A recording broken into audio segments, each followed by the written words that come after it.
Vážení priatelia, ja vás vítam pri sledovaní tohto videa a v dnešnom videu sa pozrieme znova na akumulátorové nožnice. V tomto prípade vidíte nožnice Parkside a keďže ma zaujímalo, čo má aj konkurencia, pozrel som sa na AliExpress a kúpil si takéto nožnice.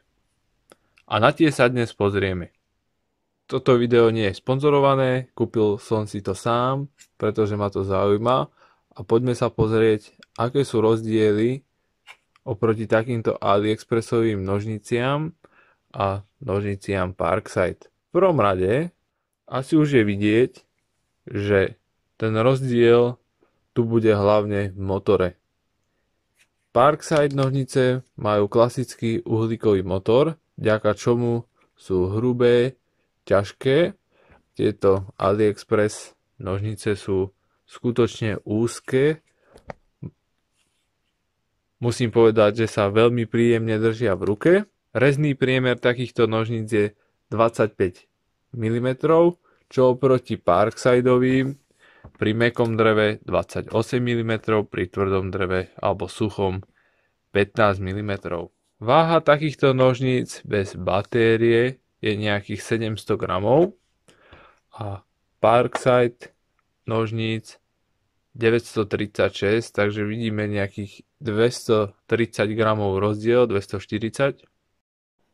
A keďže som nadviazal spoluprácu so značkou Vevor, tak budem používať ich 2 Ah batériu, ktorá je ďaleko lepšia oproti takýmto no-name AliExpress batériám.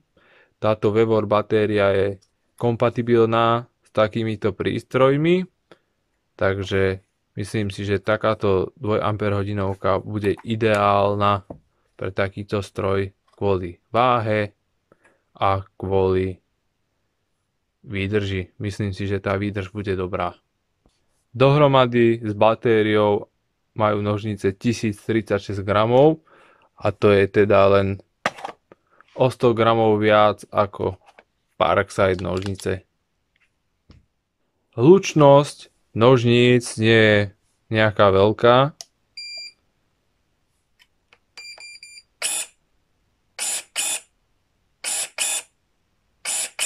Vidíte, že tie nožnice sú tiché.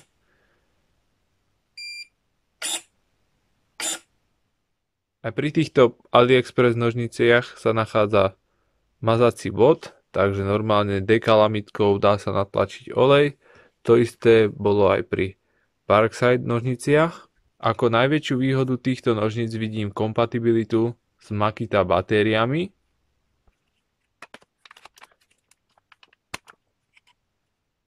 Ďalšia výhoda týchto nožníc je, že po zapnutí, ktoré sa koná týmto tlačidlom,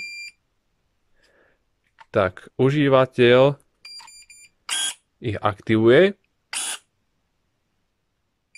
Po prvom zapípnutí sa roztvorenie zmenšilo, to sa môže hodiť pre menšie konáriky.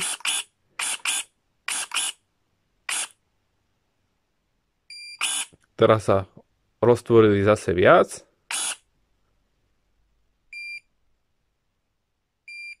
Po takomto podržaní sa nožnice uzamknú a je ich možné vypnúť.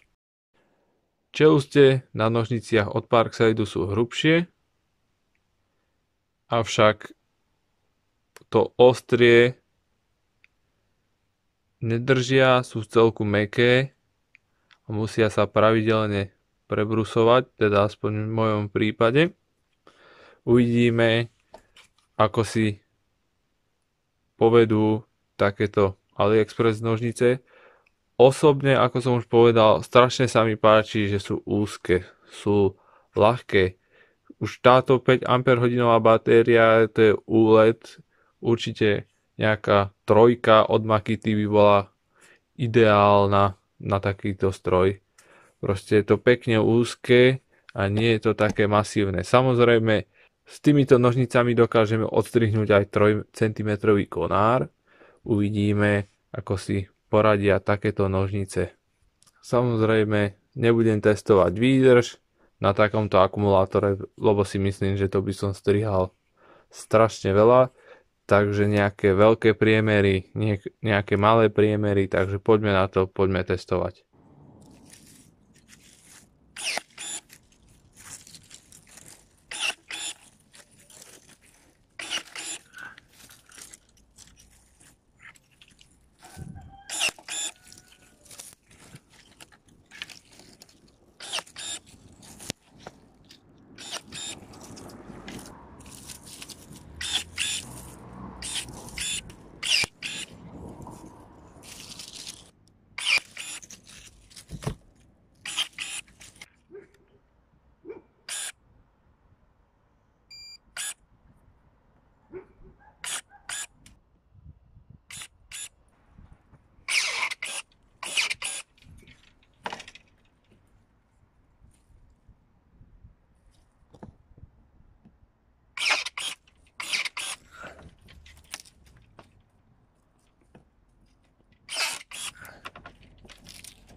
Trojcentimetrová lieska, Parkside,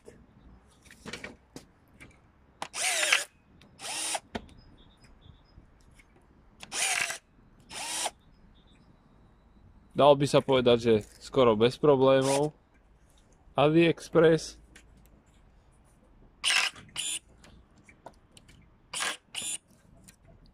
vidíte, že čelustie na Parkside nožniciach sú ďaleko väčšie a dokážu takúto 3 cm liesku prestrihnúť.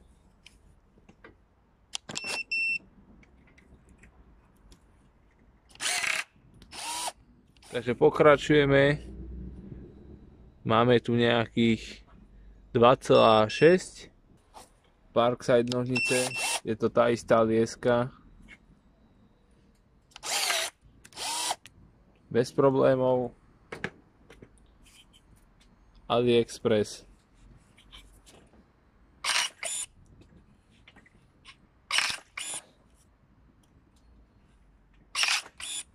Myslím si, že rovnako už bez problémov. Je to čerstvo zrezané, takže mäkké drevo.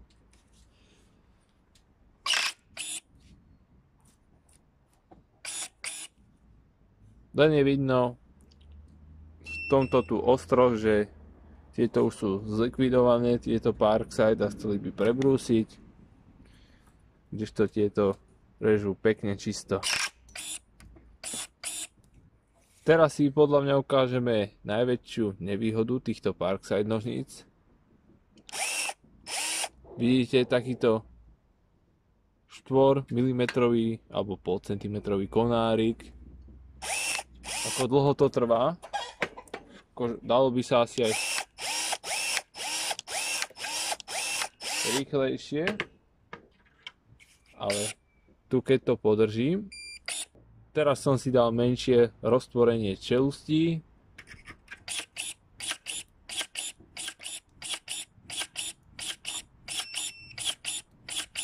A vidíte, že tieto nožnice na takéto menšie konáriky sú ďaleko rýchlejšie. A to vďaka jednak tomu nastaveniu toho prevodu a toho brushless motora a jednak menším roztvorením týchto čelustí, takže úplne bez problémov. Takže keď mám napríklad takéto šláhúne,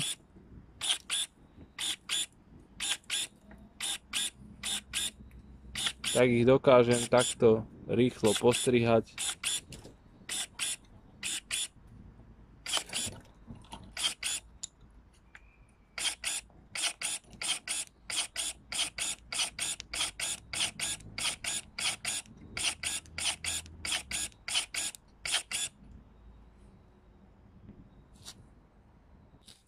A pri tom Parkside je to zdĺhavejšie.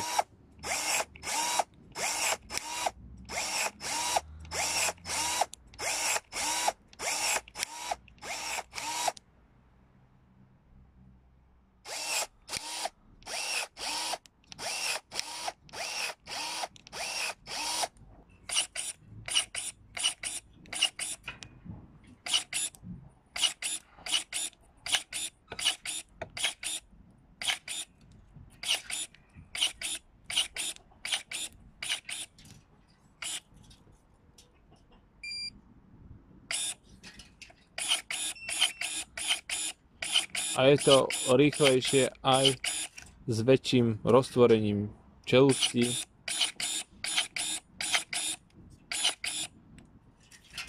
Takže úplne ideálne nožnice.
Takže spravil som viac ako nejakých 200 strihov, to určite bolo. Čelustiam prakticky nič není. Sú nádherne ostré. Takže určite tá kvalita tých čelustí bude na takéto domáce použitie určite dostačovať. Ešte by som dodal, že na AliExpresse rovno týmto nožniciam predávajú aj náhradné čeluste. Cena tých náhradných čelustí sa pohybuje od nejakých 4 eur, takže to vôbec nie je katastrofa. Pri Parkside tak tie čeluste majú na Grizzly Shope okolo nejakých 20 eur, myslím. Takže v budúcnosti sa určite zameriam na výmenu týchto čelustí a nájdení vhodnej náhrady. Môžem v budúcnosti skúsiť tieto čeluste namontovať sem a uvidíme, či budú pasovať. Záverom, nemyslím si, že test efektívnosti by bol objektívny, teda koľko strihov dokážem spraviť na jednu batériu, nakoľko tie batérie, ktoré tu používam, tak nie sú originál Makita. Myslím si ale, že sú ďaleko tieto lepšie batérie ako napríklad nejaké z AliExpressu, ktoré k tomu prídu. Záverom, Parkside nožnice širšie, hrubšie čelustie umožňujú prestrihnúť väčší priemer konáru, nejakých 3 cm do priemeru. Myslím si, že ten výkon ich je veľmi dobrý, čo sa týka tohto strihu. Nevýhodou je ich ergonómia vďaka uhlíkovému motoru, takže sú hrubšie, ťažšie. tieto AliExpress nožnice, tieto úplný základ, ktorý sa tam dá kúpiť. Ja som sa rozhodoval hlavne dizajnovo. Dokážu prestrihnúť 2,5, 2,6 priemer hrubý konár. Samozrejme ten konár bol čerstvo zrezaný, takže bolo to mäkké drevo, dalo by sa povedať. Nebolo to žiadne preschnuté drevo, takže ich ergonómia ďaleko lepšia. Je tu brushless motor. Čo sa týka toho módu, kedy sa dá nastaviť tá čelusť na menšie roztvorenie, tak to je úplne ideálne na takéto bežné prestrihávanie stromčeku. Myslím si, že to veľa ľudí ocení. Pri maximálnom roztvorení rovnako strihali ultra rýchlo oproti Parkside nožniciam. Prečo to točím?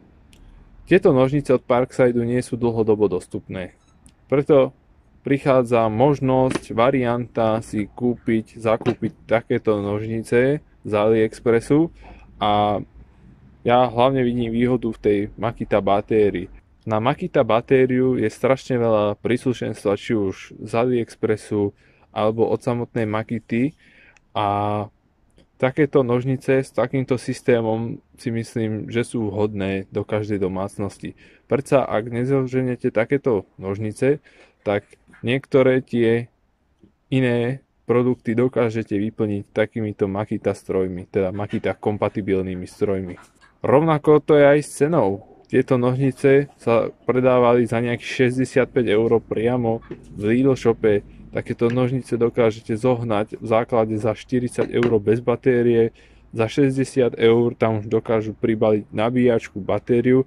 Otázka je kvalita tej batérie a nabíjačky. Celkové prevedenie stroju je na veľmi dobrej úrovni, by som povedal. A určite vám tie nožnice uľahčia kopu roboty namiesto tých ručných. Takže určite ja si nechám tieto Parkside nožnice kvôli kompatibilite. Určite ich budem používať na hrubé konáre. Avšak ak by som potreboval niečo jednoduchšieho, niečo s menším priemerom, niečo, čo by som chcel niekomu požičiať, tak kvôli dizajnu, čiže sú ľahké, dobre sa držia, tak určite tieto nožnice sú na to vhodné. Takže na menšie priemery, na nejaké to rýchle strihanie, ideálne nožnice. Takže priatelia, dúfam, že som vám pomohol v niečom. Priatelia, to by bolo pre toto video všetko.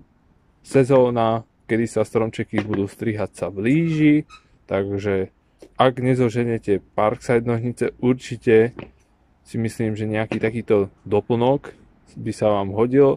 Chceme pripomenúť, toto video nie je sponzorované, je to môj osobný názor a moje osobné presvedčenie. Budúce sezóny ukážu, aké sú kvalitné tieto nožnice, ale myslím si, že nebudú stačiť. Takže to by bolo všetko. Majte sa pekne a uvidíme sa pri ďalšom videu. Ahoj!